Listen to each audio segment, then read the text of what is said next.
Yes, I'm able. Okay. So data warehouse. This is also in our syllabus to discuss data warehouse. So like we have already described that it is basically having a web repository with predefined number of rules on the data. So data warehouse exhibit the following characteristics. It is basically to support the management's decision making capacity. So very first is subject oriented. So data warehouse is a subject oriented because it provides us the information around the subject rather than the organization's ongoing operations. These subjects can be product, customers, suppliers, sales, revenue, etc. The data warehouse does not focus on the ongoing operations, rather, it focuses on modeling and analysis of data for decision making. So, it is a very important point to describe that data warehouse is a subject oriented because it focuses on a particular subject. The subject could be product, customer, suppliers, sales, revenue. These are basically nothing but the table names containing the particular data in one table, and by combining all these tables in a particular repository forms a database, and this database is stored in a data warehouse. So next is integrated.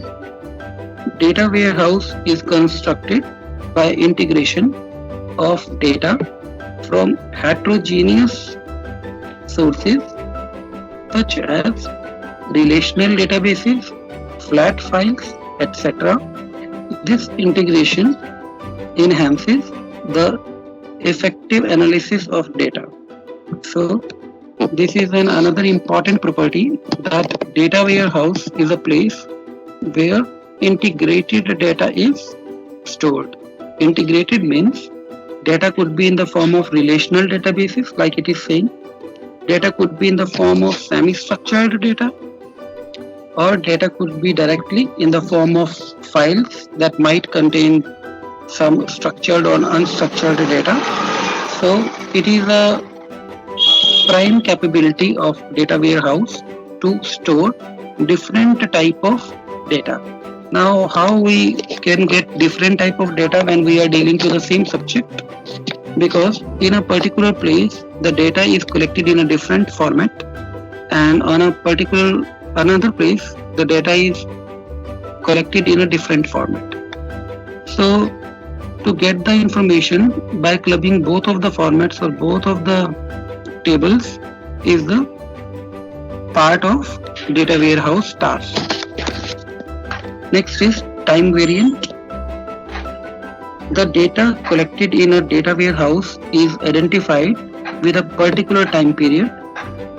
The data in a data warehouse provides information from a historical point of view. So it is saying that in a warehouse, it is also possible to draw the data from a particular time length or for a particular historical points, because data warehouse generally store the past data in its repository. Second is non-volatile. This word we have listened first time when we are doing fundamentals of computer and studying basically read-only memory. That is the data that doesn't go by the time. So non-volatile means the previous data is not removed when new data is added to it. The data warehouse keeps data separate from the operational database. Therefore, frequent changes in the operational database does not reflected in the data that is stored in the data warehouse.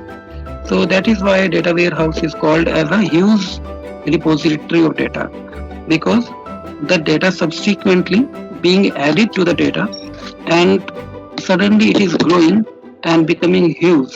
So dealing with this huge data, there must be a particular infrastructure with the protocols and capability must be grown up, and that is named as a data warehouse where very large amount of data with particular rules is being stored with the proper security.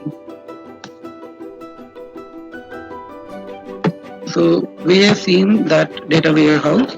Now data warehousing is something that reflect with the process of doing the data warehouse. Data warehousing is the process of constructing and using the data in the warehouse. A data warehouse is constructed by integrating the data that we have seen from multiple heterogeneous sources. It also keeping the integrated data or data consolidation. This is the important part that data warehouse also involved in the cleansing of the data or cleaning of the data or cleansing of the data. So there are a set of processes that is being used to cleaning of the data that contains to removing the inconsistent data, that reduce the redundant data, reduce the noisy data, reduce the duplicacy in the data, reduce the outliers from the data. So these are the parts of the data warehousing process.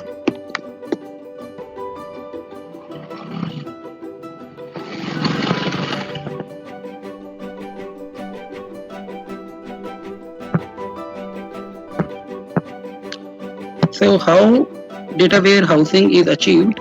So it is saying that there are two things based on which data warehousing are achieved. Two approaches basically. One is query driven approach, second is update driven approach. In query driven approach, this is a traditional approach to integrate heterogeneous data. This approach is used to build wrappers and integrators on the top of the multiple heterogeneous databases. These integrators are also known as mediators. This is somewhat theoretical part. You people might feel bored if I would stretch this particular. Let's cover it up in a short manner. Or I am thinking that okay.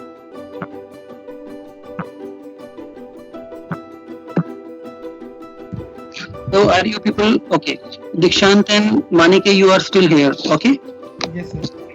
So theory part, I am thinking that I should restrict it here only because you will feel more bored because you will just see theory and theory. So let's interact with a tool that is named with the Weka. It is basically used in the research purpose or in pre-student it uses. And why I am giving you a short glance of that particular tool is because so that you should see that how association rules, what is association rule, and you say that to extract the patterns. So you might be curious that what is pattern, how it is being reflected, how tools are using it. So to just satisfy your these type of mental queries, I think that I should share